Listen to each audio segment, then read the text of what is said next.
Fatimé Raymond Abré, bonjour et merci de recevoir Africa Globe ici dans votre structure. Vous êtes la directrice de l'espace dénommé Le Carré Culturel et auteur de 2 ouvrages, dont le roman Simbil et le décret royal, mais aussi de Afrique debout, qui est un recueil de vos chroniques politiques que vous avez écrit depuis quelques années, militante également des droits des femmes, j'allais oublier. Oui. Alors, le mois de mars est consacré à la promotion des droits des femmes dans le monde et plus précisément la date du 8 mars, proclamée Journée internationale des droits des femmes. C'est normalement l'occasion de poser certains débats pour faire avancer les droits des femmes. Alors, quelles sont vos impressions autour des différentes activités qui se sont déroulées durant ce mois de mars sur la question? Assalamu alaikum et merci à Africa Globe TV pour cet échange autour d'une question très importante et qui nous tient à cœur, la question des droits des femmes.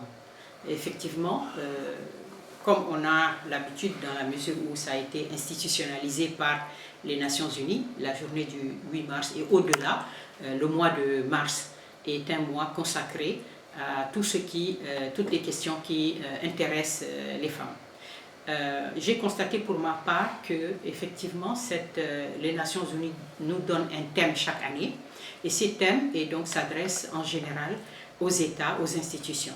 Si on regarde un peu sur les 3 dernières années, on constate qu'en 2023 nous avons le thème pour un monde digital inclusif, innovation et technologie. En 2024 on a investir dans les dispositions de protection sociale pour accroître l'autonomisation des femmes. En 2025, nous avons droit à autonomisation et chance pour les femmes et les filles déplacées dans le monde. Donc on voit vraiment un cadre général, une démarche d'ensemble qui s'adresse aux États. Maintenant, moi je constate que d'année en année, il y a une espèce de désintérêt des femmes au sujet de cette journée et au-delà de ce mois. Les femmes se sentent ne se sentent pas intéressées. Ou bien on a vu certaines déviations où on a vu des entreprises fêter le 8 mars en offrant un déjeuner, en distribuant des pagnes et on occulte un peu la question des droits des femmes. Alors qu'il faut poser des vrais débats. Exactement, il faut recentrer les choses et donc ça veut dire quoi? Ça veut dire qu'il faut qu'on réfléchisse pour pouvoir trouver des questions qui nous sortent de cette routine, qui interpellent les femmes, qui les accrochent. Et surtout, ma préoccupation, moi, c'est la jeune génération, des femmes, des jeunes générations qui ne se sentent pas trop concernées par cette journée, franchement. Et donc, on l'a constaté, on l'a vu. Et donc, je pense qu'il faut absolument qu'on réfléchisse à trouver des questions percutantes qui les accrochent et qu'elles se disent, oui, voilà, ça sert à quelque chose, ça nous est utile. Et on y va, on va pouvoir ainsi les connecter. Parce que pourquoi ce mois est aussi une opportunité importante? Pourquoi? Parce qu'on a tous les grandes institutions internationales, on a tous les décideurs politiques, on a les médias, donc on a une grosse visibilité médiatique, donc ça veut dire toutes les questions, tout ce que les femmes vont dire pendant ce mois de mars va être écouté, va être relayé, voilà, et on va s'asseoir et on va poser les problèmes. Donc je voulais donner un exemple concret. Par exemple, si on prend la question de l'argent dans le couple, c'est une question très très importante. C'est le nerf de la guerre. Si on peut dire, on n'est pas en guerre. Donc, l'argent dans le couple, qu'est-ce qu'on a constaté? On a constaté en fait que la vie conjugale, elle appauvrit les femmes. La vie conjugale appauvrit les femmes comment? C'est-à-dire que quand vous avez un couple qui se marient, très, très rapidement se pose à eux la question de l'économie domestique. C'est-à-dire qu'il faut que le couple discute et mette en place un système pour gérer les charges du ménage. Or, qu'est-ce qu'on constate? On constate que quel que soit le système qui est mis en place, les femmes sont défavorisées. Que ce soit la question, le système de la dépense quotidienne, oui. Que ce soit la question du choix. Voilà, du choix. Par exemple, l'homme va dire je prends le loyer et la femme va dire je prends l'alimentation. Il va dire, par exemple, je prends l'électricité quand on n'a pas encore des enfants. Et la femme va dire, bon, je prends les charges d'habillement des enfants, etc. Donc, en fait, la question qui se pose, elle est très importante parce qu'on a remarqué que les femmes, qu'est-ce qu'elles font les femmes font des choix. Mais des choix qui ont des implications financières auxquelles elles ne s'attendaient pas. Et très rapidement, à court terme, très rapidement, elles vont se rendre compte que ce n'est pas bon. Même si vous voyez la dépense quotidienne, on voit que les femmes complètent. Donc une femme qui a pensé que je vais prendre 60% de mon salaire pour le mettre dans les charges du ménage, se rend compte que finalement elle est à 85 ou 90%. Et donc moi j'ai pensé que voilà une question très importante où il faut étudier la question, regarder les études qui ont été faites, conseiller les femmes, leur demander, parce qu'elles ont besoin de conseils. Qu'est-ce que je dois choisir? Comment faire? Par exemple, si on voit les Européens, les couples européens ouvrent un compte bancaire, un compte joint, et dans ce cas-là, par exemple, l'homme dit, moi je gagne plus que toi, je vais mettre tant, et toi aussi de ton salaire, tu prends tant, tu mets. Par exemple, 60% par exemple, tu mets. Et à partir de ça, le compte joint va gérer toutes les charges qu'on va lister du ménage. C'est le système européen. Oui. D'accord? Maintenant, quel est le système? Est-ce qu'il s'adapte à nous ou pas? On n'en sait rien. Il faut qu'on s'assoie, qu'on discute, qu'on échange et qu'on voit cette question. D'accord? Parce qu'on voit que les femmes s'appauvrissent. Les femmes s'appauvrissent. Deuxième question, très proche de celle-là, la question du patrimoine des femmes. C'est-à-dire, on peut se dire, vous êtes une femme, vous travaillez depuis 15 ans, vous vous arrêtez et vous dites, qu'est-ce que j'ai qui m'appartient à moi? Qu'est-ce que je possède? Après 15 ans de travail, qu'est-ce que je possède? Et là, on va constater, qu'est-ce qu'on constate? On constate un fossé immense entre les hommes et les femmes. C'est-à-dire que l'homme va réussir à faire des économies et posséder des biens. La femme n'arrivera pas à faire des économies et ne possédera pas du tout. Est-ce que cela est fréquent? Mais très fréquent, bien sûr. C'est beaucoup plus fréquent que je dis. Et je pense que ce que je dis là, oui, ça va parler aux femmes. Nous sommes des femmes, nous avons grandi dans des familles, oui, nous savons c'est quoi, l'ampleur de ce que les femmes mettent dans leur ménage. Vous voyez? Et donc, je pense que c'est très très important qu'on s'arrête et qu'on discute. Et si quand on prend des questions comme ça, ça va parler aux femmes, oui, ça va leur parler et elles vont automatiquement s'intéresser et étudier la question. Mais il y a les ménages dans lesquels les femmes ne travaillent pas. Oui. Dans ce cas, le problème ne se pose peut-être pas, non? Non, le problème, bon, vous savez, très fréquemment, oui, les femmes ont toujours des revenus commerciaux. Les femmes font toujours un petit commerce. C'est ça. C'est ce petit commerce que la dame vend des cacahuètes, qu'elle vend des tomates, des salades, qu'elle vend du lait caillé sur les bords de la route. Quelle que soit l'activité commerciale qu'elle fait, ça complète la dépense quotidienne. C'est pour ça que je dis que quel que soit le système qui est mis en place, ça défavorise les femmes parce qu'elles le complètent et finalement, elles n'ont en fin de compte vraiment pas grand-chose. Alors, vous avez souligné un certain désintérêt de la jeune génération par rapport à la lutte pour les droits des femmes. Est-ce qu'elles ne sont peut-être pas conscientes que les droits dont elles jouissent aujourd'hui sont le résultat d'un long parcours et de combat? Mais alors qu'aujourd'hui, même elles ont des possibilités avec les réseaux sociaux de, voilà, justement, se faire entendre. Oui, pourquoi elles ne profitent pas? Non, je pense que dans toute lutte, oui, vous savez, quand on organise des luttes, et d'ailleurs quand vous voyez le cheminement de l'avancée de la lutte des femmes, ça a toujours été une lutte collective. Quand on dit l'union fait la force. Donc si vous êtes dans votre côté, sur votre page Facebook, sur les réseaux sociaux, ça ne mène nulle part.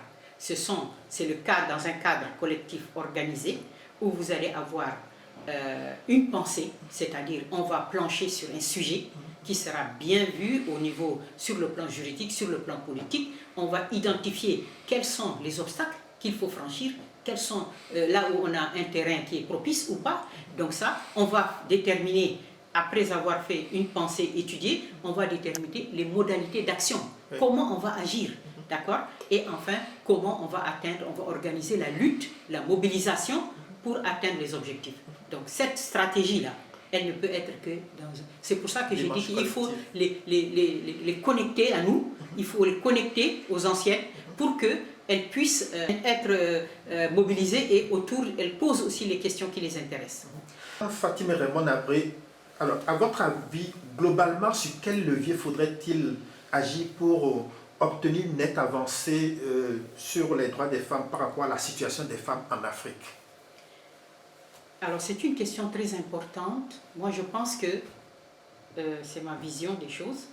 Je pense que l'Afrique, elle est multiple, elle est variée, et les situations ne sont pas les mêmes. D'accord? Les situations ne sont pas les mêmes dans tous les pays africains. Alors, pour moi, les leviers, d'abord, il faudrait étudier la première condition importante, c'est le cadre macroéconomique d'un pays. Le cadre macroéconomique, la gouvernance politique et économique de chaque État. Quels sont que disent les indicateurs économiques des pays? C'est-à-dire qu'on va voir que dans presque tous les pays africains, on a 52% de femmes.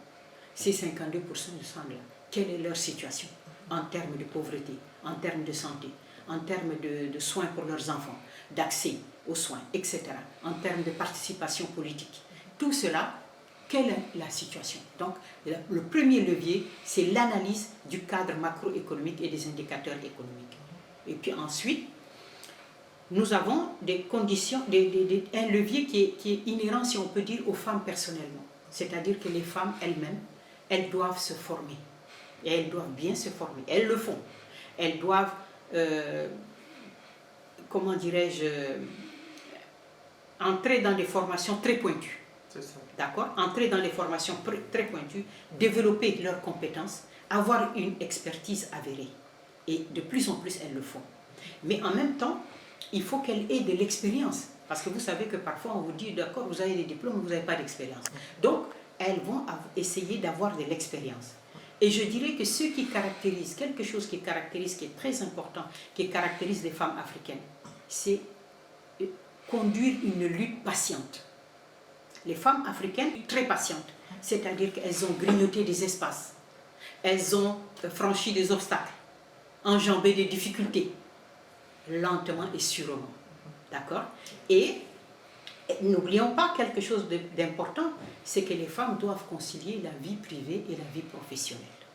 Donc, cette charge mentale du foyer, de la gestion du foyer, en plus de la vie professionnelle, suppose que pour leur progression, pour leur avancée, les femmes ont besoin de l'aide nécessaire de leur famille, de leurs enfants, de leurs conjoints, de l'environnement, qui les soutiennent, qui les aident pour pouvoir progresser. C'est fondamental. Et autre chose, on a aussi vu que ce qui a aussi aidé les femmes, c'est l'évolution d'une mentalité qui est positive. Cette mentalité positive, c'est quoi? C'est au niveau de la gouvernance politique. C'est-à-dire que vous avez la reconnaissance des performances des femmes. Et donc, leur nomination dans des postes. Et on voit que même, par exemple, depuis un certain temps, au moins plus de 15 ans, si vous voyez, dans les grandes institutions internationales, on encourage des candidatures féminines. Donc les gens ont conscience que les femmes bougent, que les femmes étudient, qu'elles ont des performances, qu'elles ont des résultats. Et au niveau des institutions internationales, on s'est dit, il faut les aider, il faut les faire avancer. Et donc, on a ce mouvement-là, cette dynamique-là qui est impulsée sur le plan international. Et quand vous voyez, par exemple, dans un pays, quand arrivent des investisseurs, quand arrivent des étrangers, quand ils arrivent dans un pays, quand on voit, on s'intéresse, on regarde, si vous voyez des corps diplomatiques qui arrivent et qui regardent, qu'est-ce qu'ils regardent? Ils regardent, par exemple, si on voit des grandes entreprises qui sont dirigées par des femmes, on voit même dans les institutions qui sont dirigées par des femmes, mais c'est positif. C'est une image positive pour le pays, c'est un symbole de modernité, mais aussi de progrès. Voilà. Et donc je dis que toutes ces conditions-là sont importantes pour que les femmes puissent avancer. Et leur leadership, on constate que leur leadership, le leadership féminin, aujourd'hui a démontré ses capacités. On le voit partout. Regardez, si vous voyez, au Sénégal, on a 8 banques qui sont dirigées par des femmes. 8. Et ce leadership féminin a montré ses compétences. Et vous savez que les femmes ont des qualités. Dans le top management. On reconnaît, par exemple, la bienveillance des femmes. Elles ne sont pas dans des conflits ouverts, dans des affrontements brutaux. de front comme ça. Les femmes, elles sont méthodiques. Voilà, elles ont un savoir-faire et un savoir-être aussi, d'accord? Et dans la conciliation, dans la médiation, ce qui veut dire que dans le coaching des équipes, c'est très important. Et en même temps, les femmes ont aussi cette prudence dans la gestion de l'argent, si on peut dire. Dans la gestion de l'argent, les femmes ont de la prudence et elles sont aussi dans les prises de décision. Elles ne prennent pas des décisions comme ça rapidement. Les femmes sont très prudentes. Elles écoutent. Elles écoutent. Elles ont de la diplomatie voilà. aussi. Et aussi dans la prise des risques, c'est-à-dire qu'elles analysent bien les choses avant de faire prendre des risques à l'entreprise et autres. Donc, on ne leur a pas fait de cadeaux, hein, il faut qu'on le sache. Je pense qu'on n'a pas fait de cadeaux aux femmes. Les femmes ont travaillé dur, elles ont eu de la patience, elles ont avancé, elles ont eu des résultats et elles ont montré leurs compétences. Et je pense que c'est le cas, par exemple, on peut citer deux pays que je connais un peu, le Sénégal et la Côte d'Ivoire, sont vraiment, ont rempli un peu tout ça là, et les femmes avancent très très bien. Oui. Vous parlez très à propos du Sénégal et de la Côte d'Ivoire qui sont en quelque sorte les géants dans l'espace UEMOA, l'espace économique et monétaire ouest-africain. Et qu'en est-il du Tchad, votre pays? Alors, M. Fred, le Tchad, c'est un pays qui a beaucoup de problèmes. C'est un pays qui a beaucoup de problèmes et je dirais que nous allons, notre grille de lecture là, notre grille de lecture sur les leviers, comme vous avez dit bien à propos, cette grille où on a dit, on pose, c'est notre grille de lecture et d'appréciation de la situation des femmes. Donc à ce moment-là, on prend cette grille de manière tout à fait objective et on l'applique pour voir quelle est la situation des femmes tchadiennes.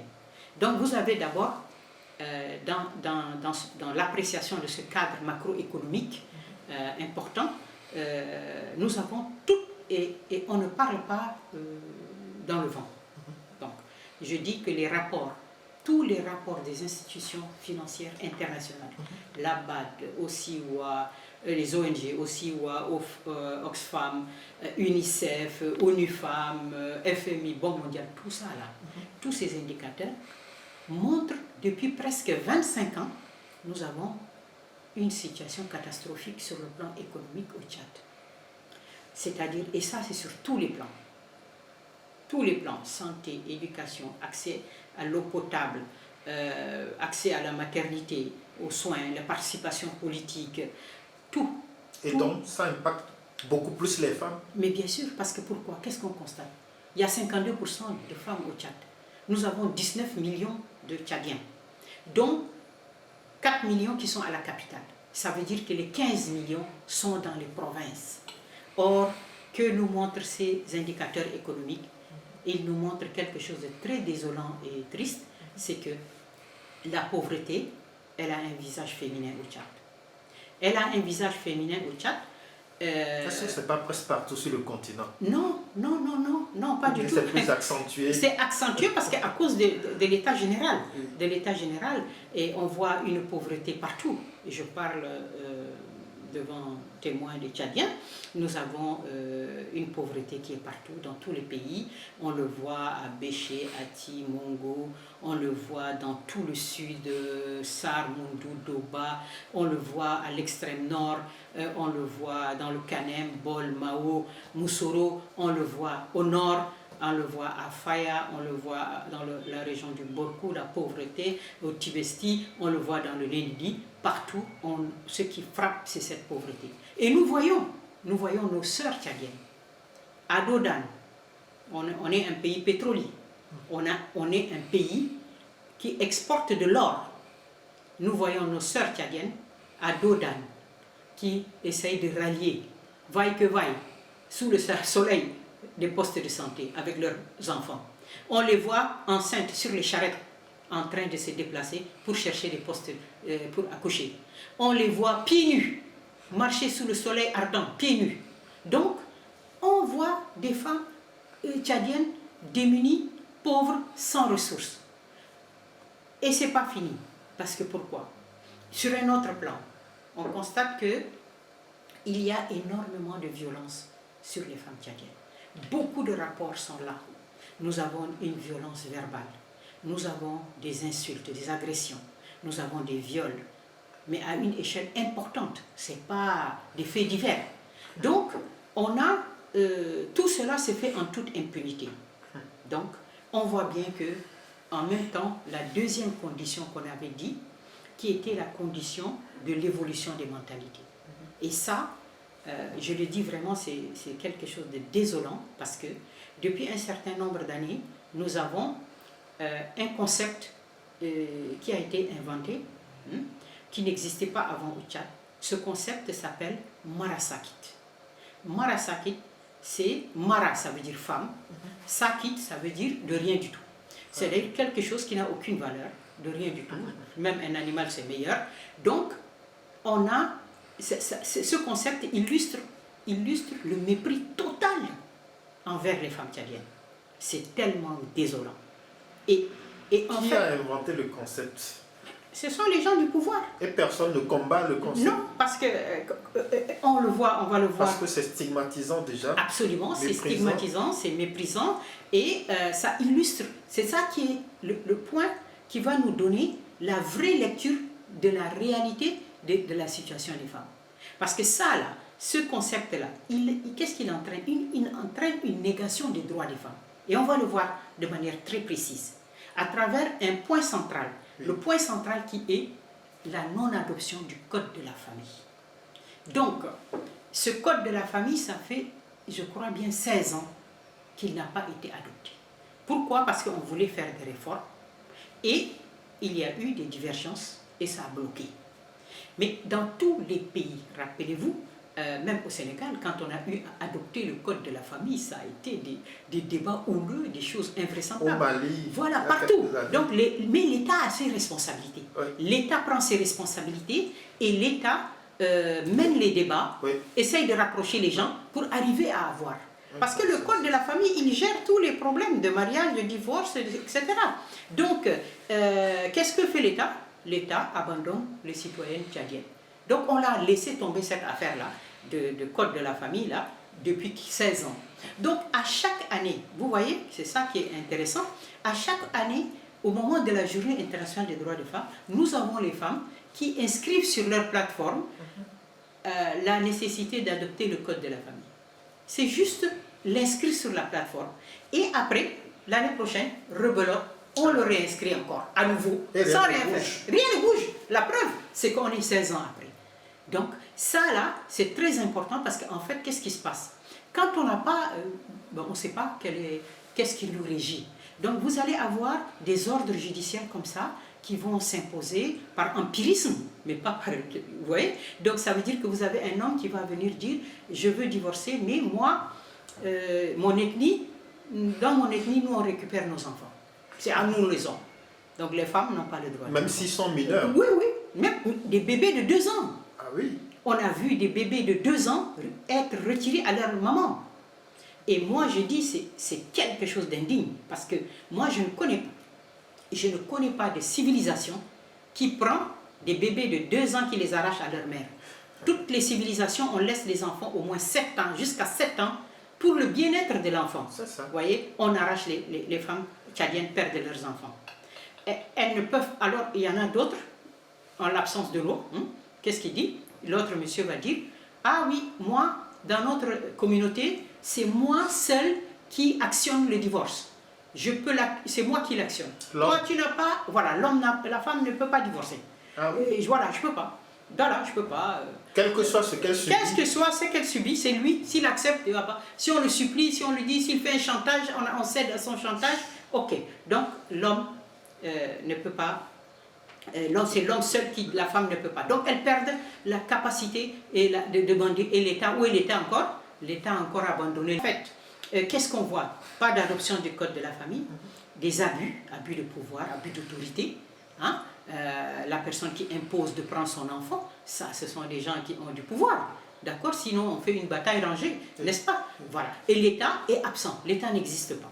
Bon, excusez-moi, en parlant du code de la famille, vous dites une ethnie peut venir dire dans mon ethnie, ça se passe comme ça. Oui. Est-ce qu'également du côté des religions, est-ce qu'il y a aussi des religions qui viennent dire, moi dans ma religion c'est ça? Vous savez que la question, comme je vous ai dit, on a 3 ordres. Oui. 3 ordres, enfin si on peut dire 3 ordres judiciaires qui sont là. Oui. Nous avons les tribunaux civils, nous avons le comité islamique et nous avons les tribunaux coutumiers. Ah, très bien. Et sauf que il n'y a pas, on ne connaît pas quelles sont les règles de compétence entre eux. Donc ce qui veut dire qu'un couple va dire je vais aller au tribunal civil. Par exemple, les tribunaux civils donnent raison à la femme et le monsieur rejette. Ah oui. Et il va aller dans les tribunaux coutumiers et on lui donne raison. Et là maintenant, il va actionner ses moyens, l'intimidation et tout pour avoir gain de cause. Et l'État ne dit rien. Et qu'est-ce qui perd systématiquement? Ce sont les femmes. Elles perdent leurs enfants, elles perdent la possibilité de divorcer. Et en même temps, autre chose très importante et qui a un impact fort sur les familles, c'est la question, vous savez, l'organisation, je parle dans le cadre des mariages musulmans. Donc nous avons la première cérémonie qui s'appelle la Fatiha, la cérémonie du mariage religieux, où la dot est versée, d'accord, devant les imams et tout ça. Et puis après, vous avez les mariages, comme vous savez, avant que la mariée aille regagne son foyer, vous avez la poursuite des différentes procédures, d'autres événements, c'est-à-dire la constitution du trousseau de la mariée. Et cette constitution du trousseau de la mariée, elle se fait par, on offre des bijoux aux femmes, d'accord? Et ainsi, après, la femme va chez elle et le mariage est terminé, n'est-ce pas? Donc vous avez ce système-là, où on offre des bijoux aux femmes dans le cadre du mariage, et après, par exemple, vous prenez 1 an après, 2 ans, il y a un divorce bien, ce sont les choses de la vie. Et le mari dit, ok, je veux mes bijoux. Ah oui? Oui, oui. Le mari dit, je veux mes bijoux. Et exige, met le poids qu'il faut, les menaces et tout, pour avoir récupéré ses bijoux. Donc, ce sont des choses qui n'existaient pas au Tchad. C'est très important. Ce n'est pas des éléments de la dot? Si, ça fait partie du trousseau. On n'a pas à le rendre. Ça t'appartient. Mais c'est pour vous dire, je dis même quelque part, c'est indigne. C'est indigne d'un homme. Vous mariez une femme, vous restez avec elle 1 an, 2 ans, parfois vous avez même 1 an, 2 enfants, et vous revenez, vous dites, je veux récupérer les bijoux, pour faire quoi? Pour les prendre et pour aller se remarier avec. Je dis ça, c'est vraiment incroyable, et ça aussi, ça a un impact fort, parce que on dépouille complètement les femmes. On a vu tout à l'heure, on leur a enlevé leurs enfants et maintenant on les dépouille. On les dépouille de leurs bijoux. Vous voyez, c'est incroyable.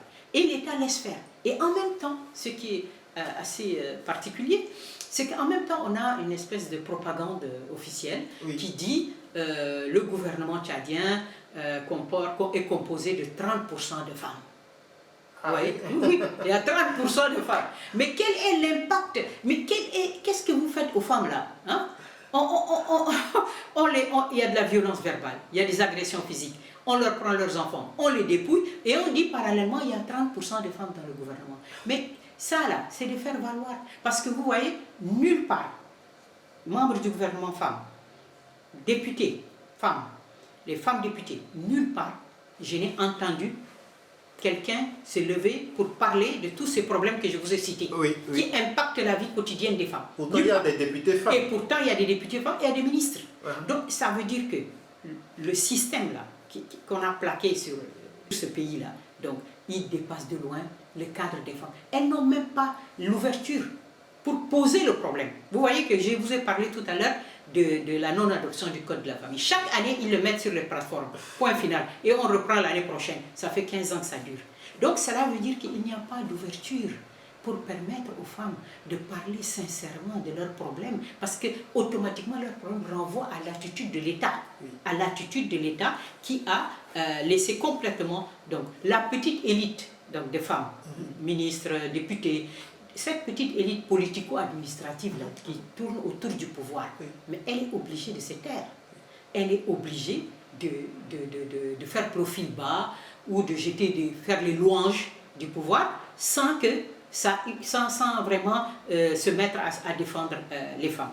Vous voyez? Donc, pourquoi? Parce qu'en fait, on avait parlé tout à l'heure que la question importante, c'était l'appréciation un autre des leviers, c'était la diversité. Oui. Vous voyez? L'appréciation, le gouvernement, la gouvernance politique accorde de l'importance à la diversité. Et cette diversité, elle s'applique aussi aux femmes.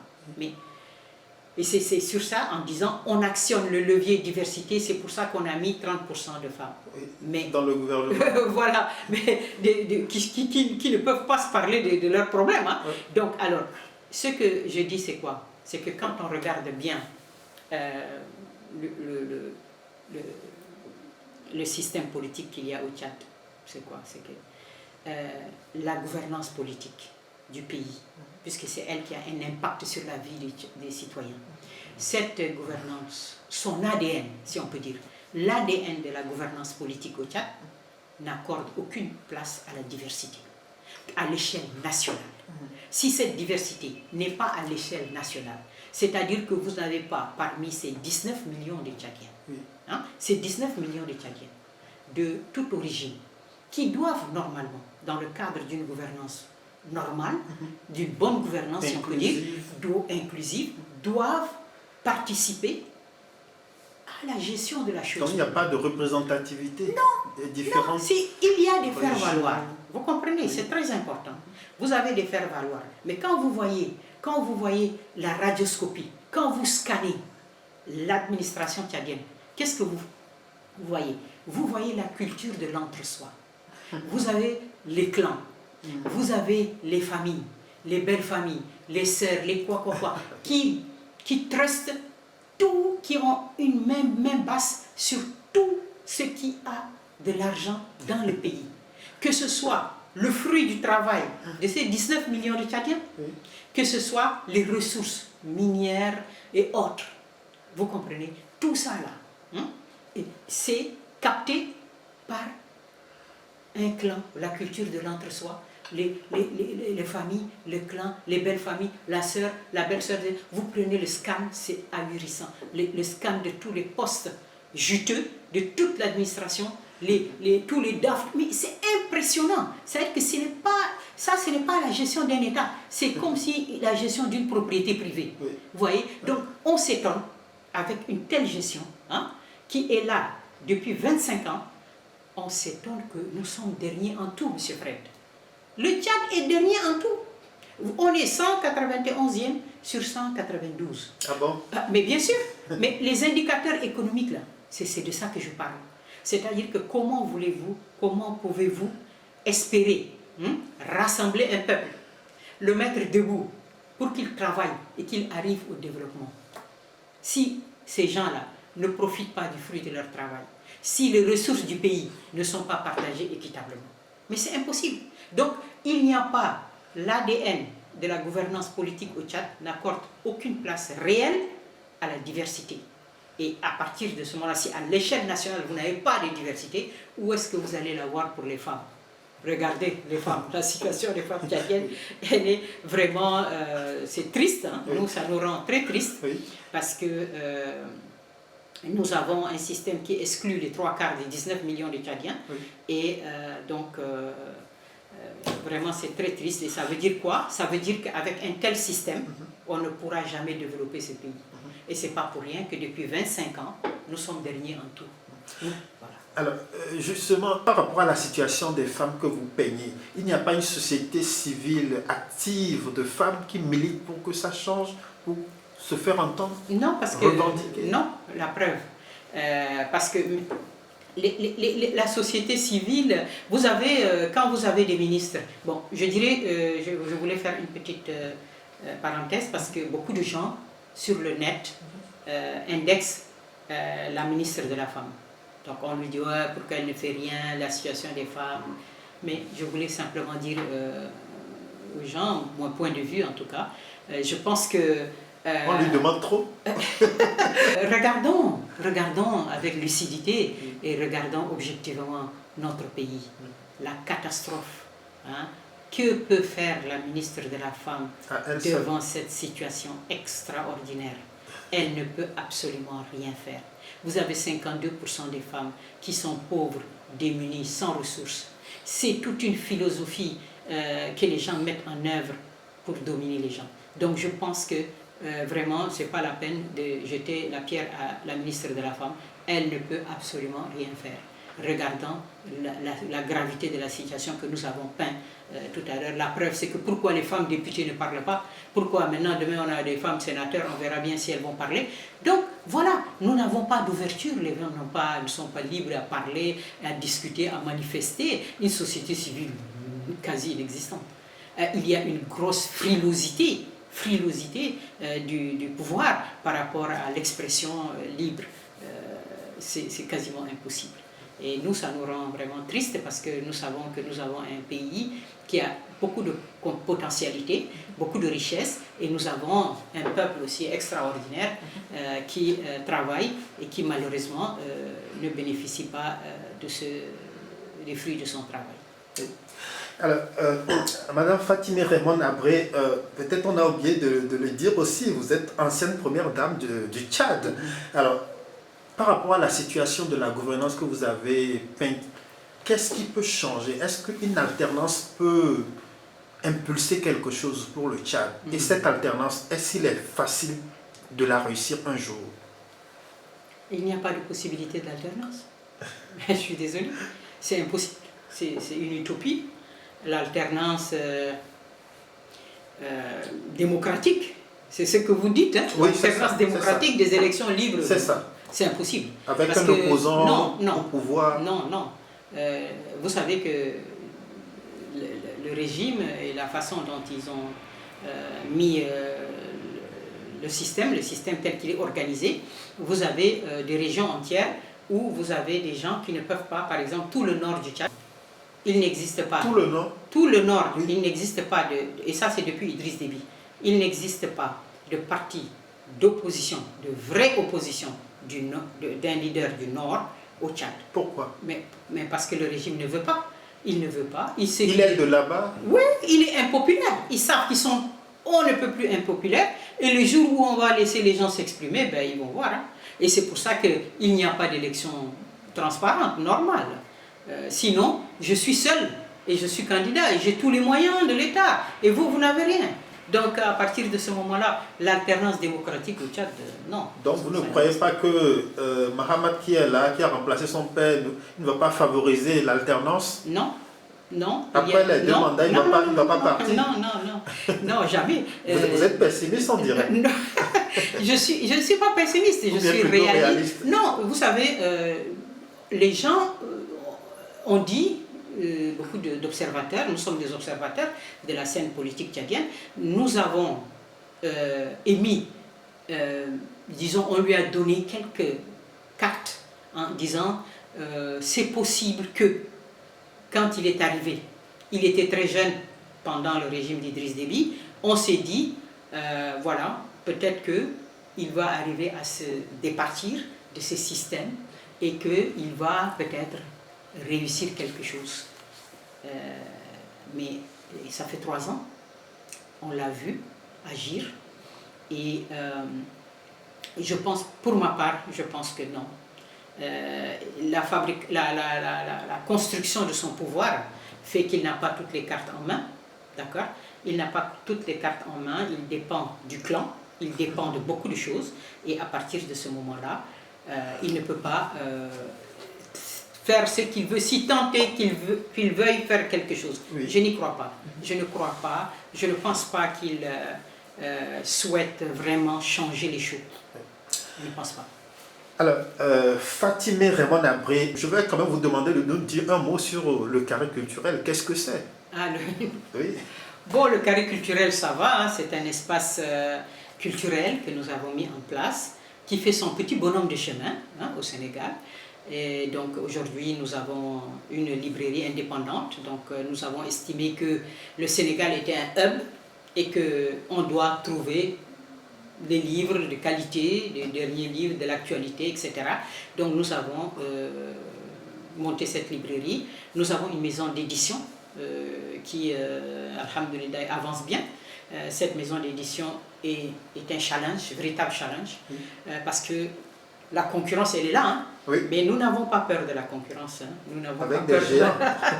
Avec des géants, c'est vrai, mais nous n'avons pas peur de la concurrence. Oui. On s'est dit, nous devons faire des ouvrages de qualité pour montrer qu'en Afrique, on peut faire des ouvrages de qualité qui sont bien corrigés, bien mis en page, bien faits. Et nous avons aussi, ce qui est très important, estimé qu'il est important que les auteurs puissent aussi avoir des droits d'auteur.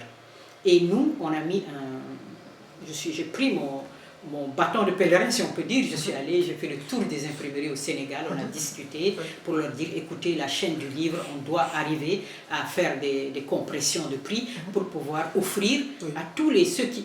Écrire, c'est difficile. Donc si on fait l'effort d'écrire, il faut pouvoir tirer des fruits de ça. Et donc nous, on s'est mis à donner des droits d'auteur jusqu'à 60% dès le premier livre vendu. C'est différent chez les autres? Bon, Chez les géants, c'est différent? Totalement, et je ne voudrais pas être discourtoise, et je voudrais simplement laisser les auteurs et les autrices aller eux-mêmes faire leur choix. Et nous avons aussi pensé, parce qu'à la diaspora, parce que nous avons beaucoup, par exemple mon livre Simbil, nous avons eu beaucoup de demandes de la diaspora tchadienne au Canada, aux États-Unis, en France et tout. Et donc nous avons mis aujourd'hui une plateforme e-book, ce qui fait que les gens peuvent acheter Afrique debout et tous les livres que nous avons édités en ligne. En étant quelque part sur la terre. N'importe où dans le monde. Voilà, et je pense que c'était aussi une innovation. Donc le carré culturel, alhamdoulilah, il se porte bien. On a plein d'idées, on a des expositions en préparation. Il y a une galerie aussi. Voilà, une galerie d'art. Nous avons participé à la Biennale et ça s'est bien passé. On a eu des exposants nationaux, africains, internationaux. Et voilà, on va faire bientôt une grande exposition, on la prépare activement. On reviendra pour en parler. Très bien, votre dernier mot? Merci. Merci à Africa Globe TV. Merci beaucoup de cet échange qui était très intéressant. Merci. Fatimé Raymond Abri, je rappelle que vous êtes la directrice de l'espace dénommé le Carré Culturel et auteur de 2 ouvrages dont le roman Simbil et le décret royal, mais aussi Afrique debout, qui est un recueil des chroniques politiques que vous avez écrit il y a beaucoup d'années. Il me semble même que le 2e tome est en préparation. Et Africa Globe TV vous remercie.